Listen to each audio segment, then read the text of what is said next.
When US Navy Admiral Locklear said that we needed a TPP as much as a new aircraft carrier, he was referring to the Pacific Pivot, a realignment of military and trade investments in the Asia Pacific. The TPP is as much a free trade agreement as it is a containment and obstruction policy at China, who was excluded from the TPP and who was the center of the economic world in Asia. In the Pacific, and I want to make sure that we understand that the Pacific is not Asia. It is an entirely different region with vastly different peoples, histories, economies, and priorities. In the Pacific, many of those who make up the 12 independent countries and 12 or so territories struggling for independence, they understand very well the intersection between trade and militarization. This intersection is violent and criminal, and it is embedded in our histories, and it is still going on. In Hawaii, for example, we cannot separate trade from militarization. Pearl Harbor is Pacific Central Command. The coup of our Queen Leo-Kalani was at the gunpoint of the US military, supporting American businessmen looking to annex Hawaii in the sugar trade. To say that Hawaii is on the front lines is an understatement. During World War II, when Japan attacked Pearl Harbor, they attacked the US military base, not Hawaii. It's important to make clear that it was a reciprocity treaty, a US free trade agreement that initially set the stage for this insecurity.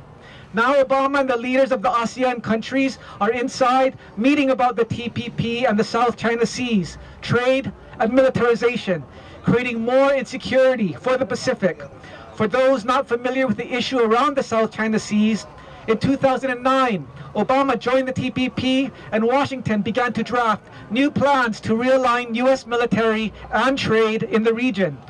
In 2011, just before the APEC meeting in Hawaii, Secretary of State Hillary Clinton announced the Pacific Pivot, the military and economic rebalance, intensifying this territorial dispute. Washington is provoking the tensions occurring in the South China Seas as a result of 4 small outposts being built by China. Not military outposts, mind you, but commercial ones. And we are sending battleships and fighter jets to provoke and try to intimidate China. The problem is that it does not intimidate China. It is only making them more defensive, particularly since the US already boasts 400 military installations, outposts, and bases in just the Pacific.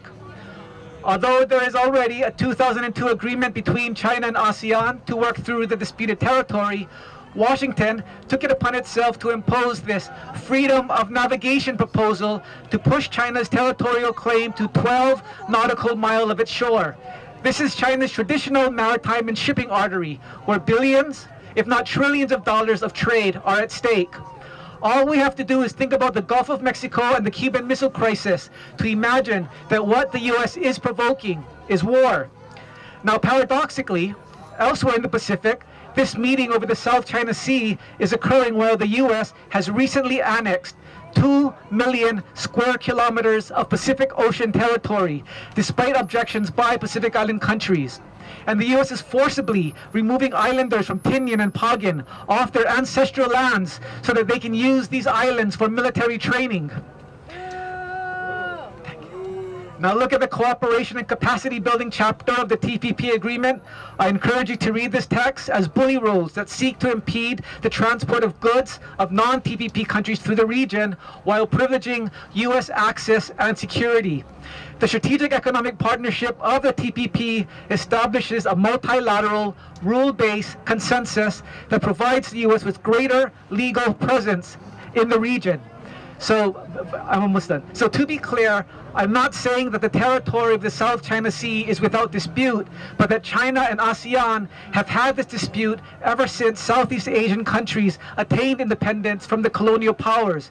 And I want to reiterate that they already have a legal mechanism in place to address the boundaries bilaterally with this 2002 Declaration on the Conduct of the South China Seas. The freedom of navigation proposal that Obama is peddling is nothing more than an attempt to legally entrench its military and trade regime in the region while obstructing China's maritime presence. For us in the Pacific, the TPP containment and obstruction strategy is making the region far more unstable by invoking a military partnership that does little more than perpetuate a policy of global corporate governance for the 1%. Thank you. Thank you.